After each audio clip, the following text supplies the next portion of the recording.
എൻ്റെ ജീവിതത്തിലെന്നല്ല, മിക്കവാറും എല്ലാവരുടെയും ജീവിതത്തിൽ പ്രധാനപ്പെട്ട ഒരു സംഭവമായിരിക്കും ഞാൻ വിവാഹം എന്ന് പറയുന്നത്.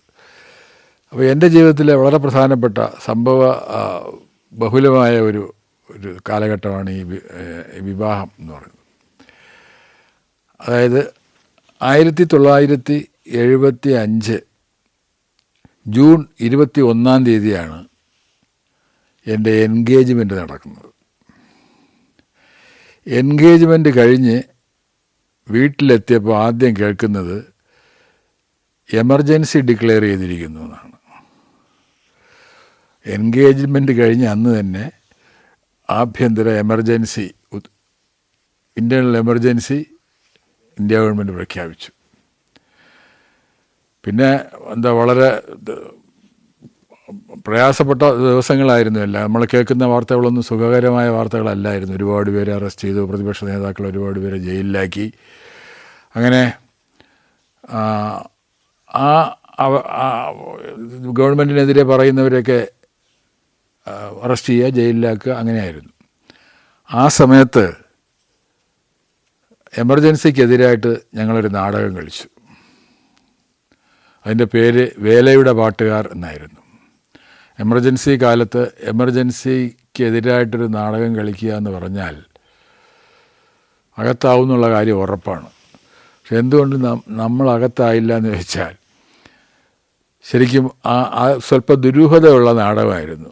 അതിൻ്റെ പ്രമേയമൊക്കെ കുറച്ച് ദുരൂഹമായിരുന്നു. സ്റ്റൈലൈസ്ഡ് ആയിരുന്നു അതിൻ്റെ പ്രസൻറ്റേഷനൊക്കെ. അതുകൊണ്ട് തന്നെ ഈ അന്നത്തെ നടക്കുന്ന പ്രോഗ്രാംസിൻ്റെ എല്ലാം നേരത്തെ അതിൻ്റെ സ്ക്രിപ്റ്റ് കൊടുക്കണം. അതുപോലെ തന്നെ ആ പ്രോഗ്രാം നടക്കുമ്പോൾ, അങ്ങനെ അഥവാ അതിന് പെർമിഷൻ കിട്ടിയാൽ ആ പ്രോഗ്രാം നടക്കുമ്പോൾ അത് കാണാൻ പോലീസുകാർ വരും. എന്തെങ്കിലും കുഴപ്പമുള്ളതുണ്ടെങ്കിൽ എല്ലാവരെയും പിടിച്ചെടുത്തിടും. അങ്ങനെ അന്നും പോലീസുകാർ വന്നിരുന്നു. പക്ഷേ എന്തോ ഭാഗ്യം കൊണ്ട് ഈ പോലീസുകാർക്ക് ഇതിലുള്ള പ്രമേയം മനസ്സിലായില്ല എന്നുള്ളതാണ്. കുറച്ച് ദുരൂഹത ഉണ്ടായിരുന്നു അതിൽ. എമർജൻസിക്കെതിരായിട്ടായിരുന്നു ആ നാടകം. അങ്ങനെ ജയിലിൽ കിടക്കാതെ രക്ഷപ്പെട്ടു. അല്ലെങ്കിൽ അന്ന് ജയിലിൽ പോയിരുന്നെങ്കിൽ പിന്നെ ചിലപ്പോൾ 10-21 മാസം കഴിഞ്ഞിട്ടാണ് എല്ലാവരെയും റിലീസ് ചെയ്തത്. എമർജൻസി ലിഫ്റ്റ് ചെയ്തതിന് ശേഷമാണ് പലരെയും റിലീസ് ചെയ്ത്. പലരും ജയിലിൽ കിടന്ന് മരിക്കുകയൊക്കെ ചെയ്തിട്ടുണ്ട്. 1975 തന്നെ ഒക്ടോബറിൽ എൻ്റെ മാരേജാണ് ഫിക്സ് ചെയ്തു. അത് അറേഞ്ച്ഡ് മാരേജ് ആയിരുന്നു. അത് എനിക്ക് ജോലി കിട്ടിയിട്ട് അന്ന് 2 വർഷമേ ആയിട്ടുള്ളൂ. 1973 ജോലി കിട്ടി, 75 ഈ കല്യാണം. 2 വർഷമേ ആയിട്ടുള്ളൂ. ഒക്ടോബർ മാസത്തിൽ തന്നെ എന്നെ ഈ കുറേ ഓഫീസുകളിൽ ഒരു സ്പോട്ട് സെറ്റിൽമെൻറ്റിനായിട്ട് എന്നെ അയച്ചു. പോസ്റ്റ് ഓഫീസിൽ, ഹെഡ് പോസ്റ്റ് ഓഫീസുകളിൽ, കാസർഗോഡ് തൊട്ടുള്ള പോസ്റ്റ് ഓഫീസുണ്ട്, ഹെഡ് പോസ്റ്റ് ഓഫീസസിൽ. അപ്പോൾ എൻ്റെ അക്കൗണ്ട്സ് ഓഫീസർ ചെന്ന് ഞങ്ങളുടെ ഡയറക്ടറുടെ അടുത്ത് പോയി പറഞ്ഞു, അല്ല അയാളുടെ മാരേജാണ്. ഡയറക്ടർ എന്ന് പറഞ്ഞാൽ അയാളൊരു തമിഴനാണ്. ഒരു RS അയ്യർ എന്ന് പറഞ്ഞിട്ട് ഒരു ടെററായിട്ടുള്ള ഒരു ഓഫീസറായിരുന്നു. അത് മാത്രമല്ല കാലഘട്ടം എമർജൻസി പീരീഡുമാണ്. അപ്പോൾ ഇദ്ദേഹം പോയി പറഞ്ഞു, അയാളുടെ മാരേജ്, അക്കൗണ്ട്സ് ഓഫീസർ പോയി പറഞ്ഞു, അയാളുടെ മാരേജ് ഫിക്സ് ചെയ്തിരിക്കുകയാണ്, അതിന് ഇപ്പോൾ അയക്കുന്നത് ശരിയല്ല എന്ന് പറഞ്ഞു. No no no no his marriage is not in public interest, this is in public interest, let him go എന്ന് പറഞ്ഞു. അങ്ങനെ വേറെ ഒന്നും എതിർത്ത് പറയാനൊക്കെ ഇല്ല. തിരുവായ്ക്ക് എതിർവായില്ലാത്ത കാലമാണ് അപ്പോൾ. ഇവൻ പോയി തിരുവനന്തപുരം തൊട്ടുള്ള ഓഫീസുകളിൽ ഒരുപാട് പോസ്റ്റ് ഓഫീസ് കയറി ഇറങ്ങി. മാരേജ് ആണെന്നുള്ളത് കൊണ്ട് തന്നെ നല്ല ഹോട്ടലിലൊക്കെയാണ് താമസിച്ചത്. ഒരുവിധം സ്റ്റാർ ഫെസിലിറ്റി ഉള്ള റാങ്കിങ് ഉള്ള ഹോട്ടൽസിലാണ് താമസിച്ചത് പോലും. തിരിച്ചു വന്ന് 20-ാം തീയതിയൊക്കെ ആയപ്പോൾ തിരിച്ചു വന്നിട്ട് 21-ാം തീയതി ആയപ്പോൾ തിരിച്ചു വന്ന് റെക്കോർഡ്സൊക്കെ ഓഫീസിലൊക്കെ എത്തിച്ചു. അടുത്ത ദിവസമായപ്പോൾ ചെറിയ പനി പിടിച്ച് അങ്ങനെ ഇരുന്ന്, അത് എന്താണ് പനി, അപ്പോൾ മാരേജൊക്കെ അല്ലേ, നേരത്തെ കൊണ്ടുപോയി ഡോക്ടറെ കാണിച്ചില്ല എന്ന് പറഞ്ഞ് ഞങ്ങൾ താമസിക്കുന്നതിൻ്റെ അടുത്ത് തന്നെ ഒരു ഡോക്ടർ ഉണ്ടായിരുന്നു. അയാളുടെ വീട്ടിൽ പോയി കണ്ടു. പുള്ളി ചോദിച്ചു എന്താണ്. അപ്പോൾ ഞാൻ യാത്രയൊക്കെ ഉണ്ടായിരുന്നു. ഇപ്പോൾ 2 ദിവസമായിട്ട് പനിയുണ്ട് ചെറുതായിട്ട്. അപ്പോൾ പുള്ളി പറഞ്ഞു, ഈ ശരീരത്തിൽ എവിടെയെങ്കിലും ഈ കുരു പോലെയൊക്കെ വന്നിട്ടുണ്ടോ എന്ന് ചോദിച്ചു. ഇല്ല, ഉണ്ട്, ഇവിടെ ഒരു ചെറിയ കുരു പോലെ ഉണ്ട് എന്ന് പറഞ്ഞു. അത് കാണട്ടെ എന്ന് പറഞ്ഞു. കാണിച്ചു. ആ ഇത് കുഴപ്പമില്ല, ഇത് ചിക്കൻ ബോക്സാന്ന് പറഞ്ഞു. ഞാൻ പറഞ്ഞു ഡോക്ടർ മറ്റന്നാൾ എൻ്റെ മാരേജാണ്. അപ്പോൾ ആ പുള്ളി പറഞ്ഞു അത് ചിക്കൻ ബോക്സിന് അറിയില്ലല്ലോ, ബോക്സ് വരാനുള്ളത് വന്നു കഴിഞ്ഞു, ഇനിയിപ്പോൾ ഒന്നും ചെയ്യാൻ പറ്റില്ല. അങ്ങനെ എൻ്റെ ജീവിതത്തിലെ ഏറ്റവും വലിയ ഒരു ഭയങ്കര അടിയായി അത്. എന്നെ അന്ന് തിരുവനന്തപുരത്ത് നിന്ന് നാട്ടിൽ പോയി, ഇവിടെ നിന്ന് 50 കിലോമീറ്റർ, തിരുവനന്തപുരത്ത് നിന്ന് 50 കിലോമീറ്റർ ഉണ്ട് നാട്ടിൽ വീട്ടിൽ പോകാൻ. ഒരു കൂടെ താമസിച്ചിരുന്ന ഒരാൾ എന്നെ കൊണ്ടുവിട്ടു, അവിടെ കൊണ്ടാക്കി. ആ ആളിൻ്റെ അടുത്ത് തന്നെ പറഞ്ഞ് വൈഫിൻ്റെ വീട്ടിൽ പോയി പറയാൻ ഇടപാട് ചെയ്തു. അന്ന് ഇപ്പോഴത്തെ പോലെയല്ല, അന്ന് രാത്രിയിലും മുഹൂർത്തമുള്ള സമയമായിരുന്നു. 75 കാര്യമാണ് പറയുന്നത്. രാത്രിയിൽ മുഹൂർത്തം, രാത്രിയിൽ കല്യാണം നടക്കുമായിരുന്നു. എൻ്റെ കല്യാണം ശരിക്കും രാത്രിയിലായിരുന്നു വെച്ചിരുന്നത്. 1975 ഒക്ടോബർ 24 രാത്രിയിലാണ്. അപ്പോൾ പോയി പറഞ്ഞു കല്യാണത്തിന് വരും, പിന്നെ ഇങ്ങനെ പ്രശ്നമുണ്ട്, അത് ഫാദറിൻ്റെ അടുത്ത് മാത്രം പറഞ്ഞാൽ മതി എന്ന് പറഞ്ഞു. അങ്ങനെ പോയി പറഞ്ഞു. രാത്രി പോയി ഈ ഇരുട്ട് വാക്കിന് പമ്മി നിന്നിട്ട് ആ സമയമായപ്പോൾ കയറി കല്യാണമൊക്കെ കഴിഞ്ഞു. കല്യാണം കഴിഞ്ഞ് അവിടെ നിന്ന് ഈ 50 കിലോമീറ്റർ യാത്ര ചെയ്ത് വീട്ടിൽ പോയിട്ട് വീട്ടിലെത്തിയിട്ടാണ് വൈഫിൻ്റെ അടുത്ത് പറയുന്നത് ഇങ്ങനൊരു പ്രശ്നമുണ്ട്. അപ്പോൾ രണ്ടുപേരും 2 സ്ഥലത്ത് 2 റൂമിലായിട്ട് താമസിച്ചേ പറ്റുള്ളൂ. അങ്ങനെ അതിൻ്റെ 2 ദിവസം അങ്ങനെ താമസിച്ചിട്ട്, അപ്പോൾ അവിടെ നിന്നിട്ട് കാര്യമില്ലല്ലോ, ഒരുമിച്ച് താമസിക്കാനൊന്നും പറ്റില്ലല്ലോ. അപ്പോൾ വൈഫിനെ പറഞ്ഞ് തിരിച്ച് തിരുവനന്തപുരത്തേക്ക് വിട്ടു. അവരുടെ അച്ഛനും അമ്മയും വന്ന് വിളിച്ച് തിരുവനന്തപുരത്ത് കൊണ്ടുവന്നു. ഞാനൊരു 15-20 ദിവസം കഴിഞ്ഞിട്ടാണ് ഈ അസുഖമൊക്കെ മാറി കുളിച്ച്. ഒന്നാമത് അന്നത്തെ കാലത്ത് ഈ അസുഖത്തിനെക്കുറിച്ച് ഭയങ്കര പേടിയാണ് എല്ലാവർക്കും. അപ്പോൾ വീട്ടിൽ വേറെ ആർക്കും വന്നിട്ടുമില്ല. കുളിച്ച് എല്ലാം ശരിയായിട്ട് എല്ലാം കഴിഞ്ഞിട്ട് 10-20 ദിവസം കഴിഞ്ഞിട്ടാണ് തിരിച്ച് തിരുവനന്തപുരത്തേക്ക് വരുന്നത്. തിരുവനന്തപുരത്തേക്ക് വന്ന് ശരിക്കും അന്ന് വൈഫ് യൂണിവേഴ്സിറ്റി കോളേജിൽ പഠിക്കുകയായിരുന്നു. അവർ കോളേജ് വിട്ട് പോകുന്ന സമയത്ത് അവരെ വിളിച്ചുകൊണ്ട് പോകാമെന്ന് ബസ് ഇറങ്ങുന്ന സ്ഥലത്ത് പോയി ഞാനൊരു കാറ്, അന്ന് ഓട്ടോറിക്ഷയില്ല, കാറേ ഉള്ളൂ, ഒരു കാറ് എഴുതേക്കാടുന്ന ഒരു കാറും എടുത്ത് അവിടെ പോയി അവർ ബസ് ഇറങ്ങുന്ന സ്ഥലത്ത് നിന്ന് വീട്ടിൽ വിളിച്ചുകൊണ്ട് പോകാനായിട്ട് പോയി നിന്ന് ബസ് അവരിറങ്ങി. ഞാൻ പോയപ്പോൾ ശരിക്കും എന്നെ അവർക്ക് മനസ്സിലായില്ല. കാരണം ഒന്നാമത് 2 ദിവസമേ കണ്ടിട്ടുള്ളൂ, രാത്രിയിലായിരുന്നു കല്യാണം, 2 ദിവസമേ കണ്ടിട്ടുള്ളൂ, അത് നേരെ ചൊവ്വേ കണ്ടിട്ടുമില്ല. അങ്ങനെ ഒരാളിന് 25 ദിവസം കാണുമ്പോൾ സ്വാഭാവികമായിട്ടും ഒരു പ്രശ്നമില്ല. ഒരു പെട്ടെന്നൊരു, പിന്നീട് മനസ്സിലായി, എന്നാലും പെട്ടെന്ന് ഇതാരാന്നുള്ള മട്ടിലായി. അങ്ങനെ ഒരു വളരെ സ്ട്രേഞ്ചായിട്ടുള്ള ഒരു അനുഭവം. ഇതുപോലത്തെ ഒരു അനുഭവം വേറെ ആർക്കെങ്കിലും ഉണ്ടോ എന്ന് എനിക്ക് അറിഞ്ഞൂടാ. അതാണ് മാരേജിന് എനിക്ക് പറ്റിയൊരു എൻ്റെ ജീവിതത്തിൽ. അത് ഒരിക്കലും മറക്കാൻ പറ്റാത്ത കാര്യമല്ല. അത് ഇതുപോലത്തെ ആ സംഭവം ആരുടെ ജീവിതത്തിലായാലും ആർക്കും മറക്കാൻ പറ്റില്ലല്ലോ. ഞാൻ തിരുവനന്തപുരത്ത് ഓഫീസിലെ നാടകങ്ങളൊക്കെ അഭിനയിച്ചുകൊണ്ടിരിക്കുമ്പോൾ ഓഫീസിന് പുറത്തുള്ള ഒരു നാടക സംഘത്തിൽ, അതായത് നാടകയോഗം എന്ന് പറഞ്ഞൊരു സംഘടന ഉണ്ടായിരുന്നു. രഘു എന്ന് പറഞ്ഞ ഒരാളായിരുന്നു അതിലെ ഡയറക്ടറൊക്കെ. പഴയ നാടകങ്ങൾ പുതിയ രീതിയിൽ അവതരിപ്പിക്കുക, അങ്ങനെയൊക്കെ ആയിരുന്നു. ശങ്കരപ്പിള്ള സാറിൻ്റെ നാടകങ്ങൾ, ആസ്ഥാന വിട്ടികൾ, 3 പണ്ഡിതന്മാരും പരേതനായ ഒരു സിംഹവും, ഇതൊക്കെ ആണ് അന്ന് ഞാൻ ചെയ്ത നാടകം, അതായിരുന്നു അവരുടെ. അപ്പം രഘുവിൻ്റെ കൂടെ ആ നാടകങ്ങൾ അഭിനയിച്ചു. അതിനുശേഷം പിന്നെ വർഷങ്ങൾക്ക് ശേഷം പിന്നെ രഘുവിൻ്റെ കൂടെ ഒരു നാടകം ചെയ്തത്, രഘുവിന് ഫോർഡ് ഫൗണ്ടേഷൻ എന്ന് പറയുന്ന സംഘടനയുടെ ഫെലോഷിപ്പ് കിട്ടി. എന്നിട്ട് അത് അവരുടെ പൈസ വെച്ച് ചെയ്ത ഒരു നാടകത്തിൽ ഞാനും കൂടെ അഭിനയിച്ചു. അത് ചെന്നൈയിൽ വെച്ചായിരുന്നു അതിൻ്റെ പ്രൊഡക്ഷനൊക്കെ. അത് ഞാൻ സിനിമയിലും സീരിയലിലും ഒക്കെ വന്നതിന് ശേഷമായിരുന്നു, വളരെ കാലത്തിന് ശേഷമായിരുന്നു. അപ്പോൾ പോയി അഭിനയിച്ചു. 2 നാടകം, ആദ്യം 2 നാടകങ്ങൾ ചെയ്തതിന് ശേഷം പിന്നെ ഞാൻ നാടകങ്ങൾ രഘുവുമായിട്ട് ചെയ്തിട്ടില്ല. ഞാൻ വേറെ തിരുവനന്തപുരത്തുള്ള കലാവേദി എന്ന് പറയുന്ന നാടക സംഘം, അവരുമായിട്ടൊക്കെ ആയിരുന്നു നാടകങ്ങൾ ചെയ്തിരുന്നത്. രഘുവായിട്ട് ചെയ്തില്ല. പിന്നെ വർഷങ്ങൾക്ക് ശേഷമാണ് രഘുവിൻ്റെ കൂടെ ഈ ഒരു ഫോർഡ് ഫൗണ്ടേഷൻ്റെ ഇതിൽ വരുന്ന ഒരു നാടകം ചെയ്യാൻ പോയത്. തിരുവനന്തപുരത്ത് തന്നെ കലാവേദി എന്ന് പറഞ്ഞൊരു സംഘടന ഉണ്ടായിരുന്നു. ഈ കലാവേദി എന്ന് പറയുന്ന സംഘടന തിരുവനന്തപുരത്തെ വേണമെങ്കിൽ ആഢ്യ നാടകവേദി എന്ന് വേണമെങ്കിൽ പറയാം. അത്ര പ്രഗത്ഭന്മാരുണ്ടായിരുന്ന ഒരു നാടകവേദിയായിരുന്നു. സമൂഹത്തിലെ നിലയും വിലയുമുള്ള ആൾക്കാർ ഉണ്ടായിരുന്ന ഒരു അന്ന് TR Sukumaran Nair, PK Vikraman Nair, PK Venukuttan Nair, ഇങ്ങനെ തുടങ്ങി ഡോക്ടർ രാജൻ നായർ തുടങ്ങി സാമൂഹ്യ രംഗത്ത് പ്രഗത്ഭരായിട്ട് നിൽക്കുന്ന മുൻപന്തി നിൽക്കുന്ന ആൾക്കാരുടെ നാടക സംഘമായിരുന്നു കലാവേദി. അത് തിരുവനന്തപുരത്ത് വളരെ പ്രശസ്തമായ നാടകവേദിയായിരുന്നു, നാടക സംഘമായിരുന്നു ഈ കലാവേദി എന്ന് പറയുന്നത്. കലാവേദിക്ക് വേണ്ടി ഞാൻ നാടകം കളിച്ചിട്ടുണ്ട്. അപ്പോൾ ശരിക്കും ടി എൻ ഗോപിനാഥൻ നായരുടെ കൂടെ ടി എൻ ഗോപിനാഥൻ നായരുടെ നാടകമാണ് ഞാൻ ആദ്യം കളിച്ചത്. അത് എൻ്റെ സ്കൂളിലായിരുന്നു. സ്കൂളിലെ ആനുവൽ ഡേക്ക് കളിച്ച ഒരു നാടകം ടി എൻ ഗോപിനാഥൻ നായരുടെ മൃഗം എന്ന് പറയുന്നത്. അതാണ് എൻ്റെ ജീവിതത്തിൽ ആദ്യമായിട്ട് ഞാൻ കളിക്കുന്ന നാടകം. ആ ടി എൻ ഗോപിനാഥൻ നായരുടെ കൂടെ ടി എൻ്റെ അച്ഛനായിട്ട് അഭിനയിച്ചു എന്നുള്ളതാണ്. ടി എൻ്റെ മകൻ്റെ പ്രായമേ ഉള്ളൂ ഞാൻ. അദ്ദേഹത്തിൻ്റെ അച്ഛനായിട്ട് ഒരു നാടകത്തിൽ അഭിനയിച്ചു. അത് ആ നാടകം ഈ തിരുവിതാംകൂർ രാജാവിൻ്റെ ചിത്രതിരുനാൾ ബാലരാമവർമ്മ മഹാരാജാവിൻ്റെ പിറന്നാളിനെ ആ നാടകം കളിച്ചു. അദ്ദേഹം വന്നിരുന്ന് കണ്ടു. Malaysia, Thailand, Tanzania, China.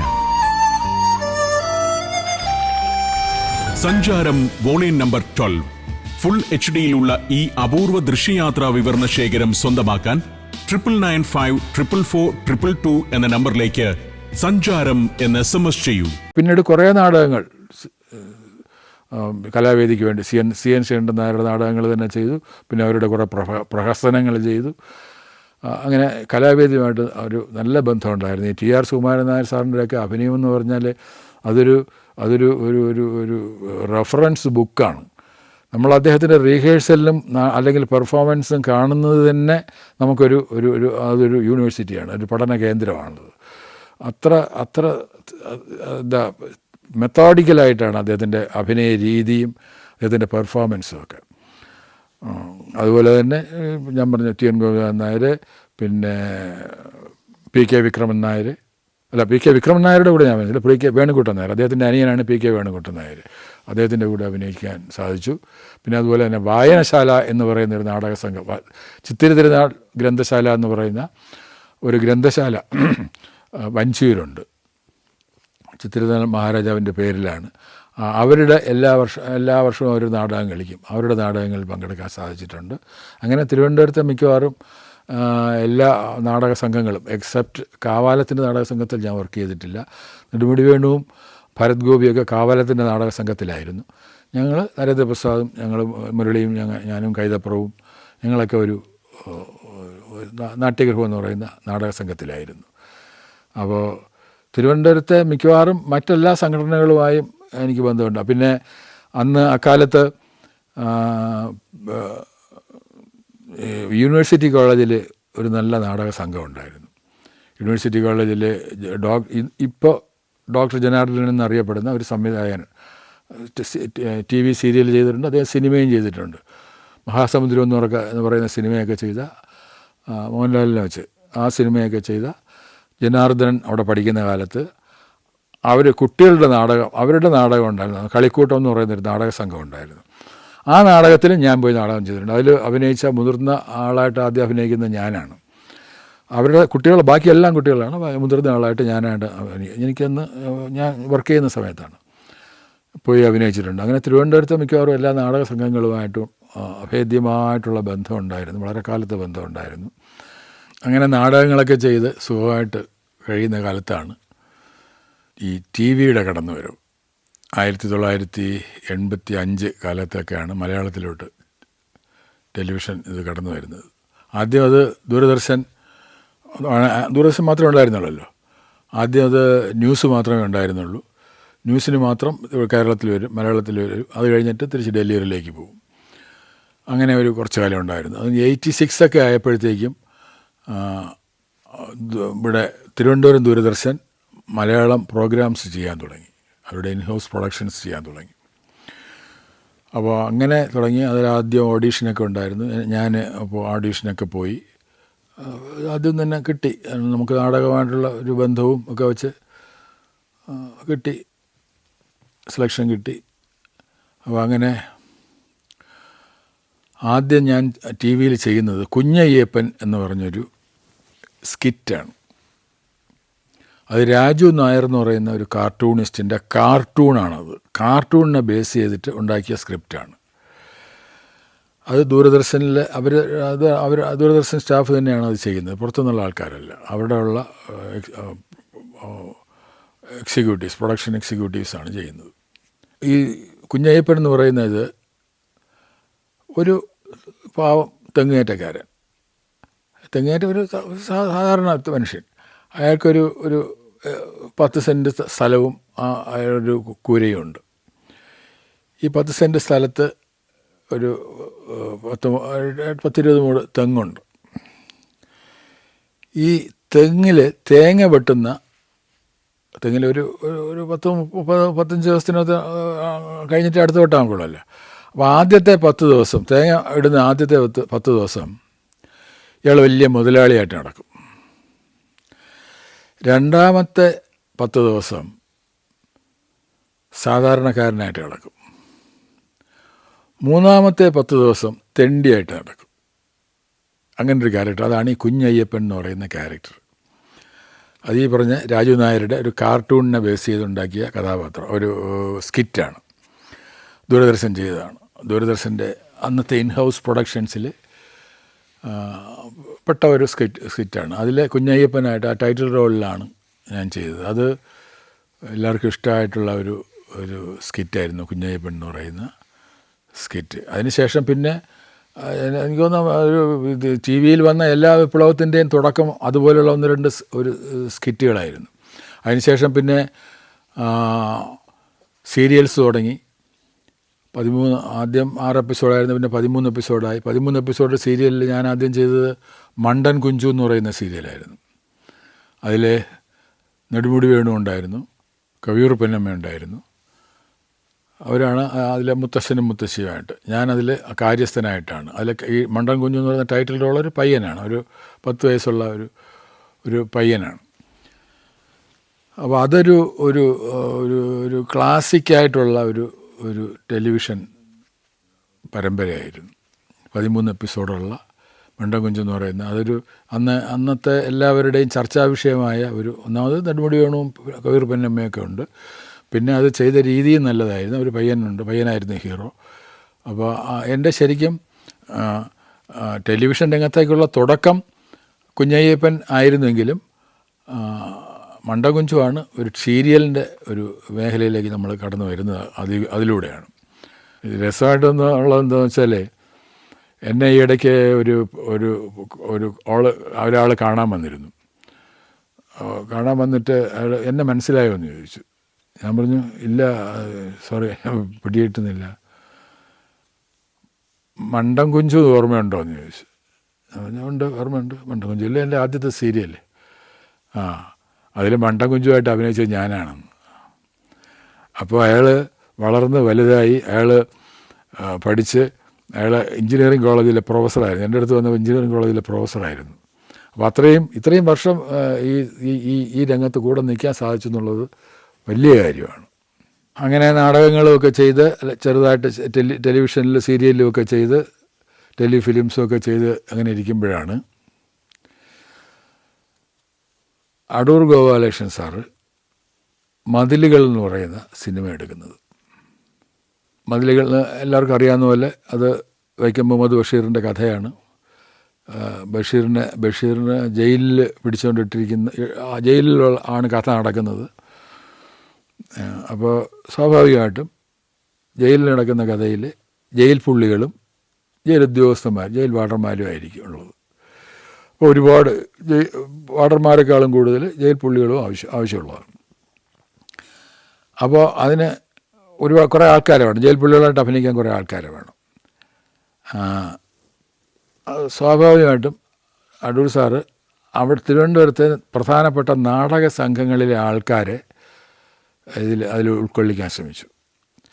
അങ്ങനെ ഞങ്ങളുടെ നാടക സംഘത്തിൽ നിന്ന് ഞാനും അതുപോലെ വേറെ കുറേ ആൾക്കാരൊക്കെ പോയി. എല്ലാവരും 3-4 പേര് പോയി ഞങ്ങളുടെ നാടക സംഘത്തിൽ. അലിയാർ സാറ് അടൂർ സാറിൻ്റെ കൂടെ അപ്പോഴേ അടൂർ സാറിനെ ഈ വിധ കാര്യങ്ങളിലൊക്കെ സഹായിക്കുന്ന ഒരാളായിരുന്നു.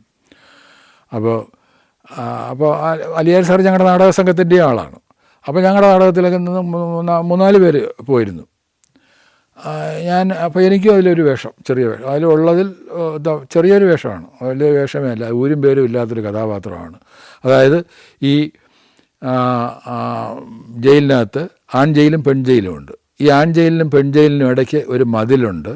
ആ മതിലിൽ ഈ തടവ് പുള്ളികൾ ഒരു ചെറിയ ദ്വാരം ഉണ്ടാക്കിയിട്ടിട്ടുണ്ട്. എന്നിട്ട് അതിൽ കൂടെ അപ്പുറത്ത് നിൽക്കുന്ന പെൺ തടവുകാരെ നോക്കും, അവർ ഇങ്ങോട്ട് നിൽക്കുന്ന ആൺ തടവുകാരെ നോക്കും.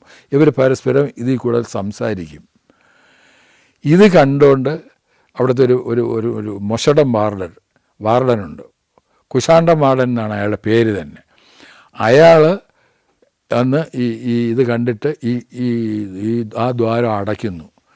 ഇങ്ങനെ ഇവിടെ ദ്വാരം ഉണ്ടായിരുന്നതും അത് കുശാണ്ടം വാർഡ് അടച്ചു എന്നും മമ്മൂട്ടിയോട്, അതായത് മമ്മൂട്ടിയാണ് ഈ ബഷീറിൻ്റെ ക്യാരക്ടർ ചെയ്യുന്നത്, മമ്മൂട്ടിയോട് വന്ന് പറയുന്ന ഒരു കഥാപാത്രം. അപ്പോൾ ആ കഥാപാത്രം ഏതെന്ന് പറയാൻ എനിക്ക് ഇത്രയും പറയേണ്ടി വന്നു. അത്രയ്ക്ക് ഒരു പ്രാധാന്യമില്ലാത്തൊരു കഥാപാത്രമായിരുന്നു, പേരില്ല, ജയിൽപ്പുള്ളി. ആ കഥാപാത്രം ചെയ്തു. അത് പിന്നെ ഡബ് ചെയ്യാനൊക്കെ എനിക്ക് ഒരു ദിവസം ഫുള്ളായിട്ട് എനിക്ക് വേണ്ടി മാത്രം മാറ്റി വെച്ചിരുന്നു. അപ്പോൾ ഉച്ചയ്ക്ക് ശേഷമാണ് ഡബ്ബിങ് തുടങ്ങുന്നത് തന്നെ. ഇത് ഞാൻ പോയി ഡബ് ചെയ്തു. 2 മണിക്കായിട്ട് ഡബ് ചെയ്തു. 4 മണി ആയപ്പോഴത്തേക്കും ഡബ്ബിങ് തീർന്നു. എൻ്റെ അത് കുറച്ചേ ഉള്ളൂ. പക്ഷേ പുള്ളി ഞാൻ കുറച്ച് സമയം എടുക്കുമെന്നൊക്കെ വിചാരിച്ച് അത്രയും സമയം ഒരു ദിവസം മാറ്റി വെച്ചിരുന്നതാണ്. അപ്പോൾ പുള്ളി അവസാനം ഇതിനിപ്പോൾ ഇത് തീർന്നു പോയില്ല, ഇനിയിപ്പോൾ എന്ത് ചെയ്യും എന്നാണ്.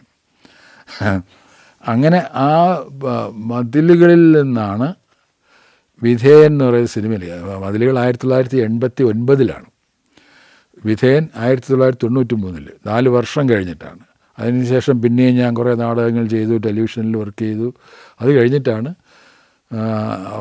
ഈ വിധേയൻ തുടങ്ങുന്നതിന് തൊട്ട് മുമ്പ് ഞാൻ ഒരു നാടകം ചെയ്തു. അത് നമ്മുടെ രവി വെള്ളത്തോൾ, അദ്ദേഹം ടി.എൻ. ഗോവിന്ദൻ നായർ സാറിൻ്റെ മകനാണ്. രവി വെള്ളത്തോൾ എൻ്റെ കൂടെ വെച്ചാൽ ഞാൻ കോളേജിൽ പഠിക്കുമ്പോൾ ആ കോളേജിലുണ്ടായിരുന്നു, എൻ്റെ ജൂനിയറായിട്ടുണ്ടായിരുന്നു, അതായത് മാർവാനിയസ് കോളേജിൽ. ആ രവി വെള്ളത്തോൾ എഴുതി രവി വെള്ളത്തോൾ ഹീറോ ആയിട്ട് ചെയ്യുന്ന ഒരു കഥാപാത്രം, ഞാനതിൽ ഒരു വില്ലൻ പോലത്തെ ഒരു കഥാപാത്രമാണ് ചെയ്തത്. ആ നാടകം കാണാൻ രവി വെള്ളത്തോൾ അടൂർ സാറിനെ ക്ഷണിച്ചിരുന്നു. അത് കണ്ടിട്ട് അവസാനം അദ്ദേഹം വിധേയൻ എന്ന് പറയുന്ന സിനിമയിൽ എന്നെ വിധേയനായിട്ട് കാസ്റ്റ് ചെയ്തു. അതാണ് ഒരു പാരഡോക്സ് എന്ന് പറയുന്നത്.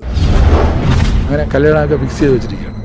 അപ്പോഴാണ് ഈ നാടകം, ഇതാണെങ്കിൽ സ്റ്റൈലൈസ്ഡ് നാടകമാണ്. ഈ നാടകത്തിൽ ഈ എസ് ഐ എന്ന് പറഞ്ഞാൽ എസ് ഐയുടെ വേഷമല്ല ഇടുന്നത്, അത് മറ്റേ പ്ലാവല കൊണ്ടുള്ള തൊപ്പിയും ഇങ്ങനത്തെ ക്രോസ് ബെൽറ്റൊക്കെ പ്ലാവല കൊണ്ടും അങ്ങനെ ഒരു നിക്കർ മാത്രമൊക്കെ ഇട്ട്, അങ്ങനെ അതാണ് എസ് ഐ ആയിട്ട് വരുന്ന ആളുടെ വേഷം. മുരളിയുടെ വീട്ടിൽ നിന്ന് മുരളിയുടെ അമ്മയും പിന്നെ അമ്മാവന്മാരും അതുപോലെ തന്നെ ഭാവി വധുവും ഈ കല്യാണം കഴിക്കാൻ പോകുന്ന പെണ്ണും കൂടെ ഈ നാടകം കാണാൻ വന്നിരുന്നു. അവർ നോക്കുമ്പോൾ ഈ എസ് ഐ എന്ന് പറഞ്ഞാണ് അവർ നാടകം കാണാൻ വന്നത്, എസ് ഐ എന്നാണ് അവർ പറഞ്ഞിരിക്കുന്നത്. പക്ഷെ ഇവിടെ വരുമ്പോൾ ഈ തൊപ്പിയും വെച്ച് പിള്ളേർ കളി പ്ലാവിലെ തൊപ്പിയും വെച്ച് ആണ് നിൽക്കുന്നത്.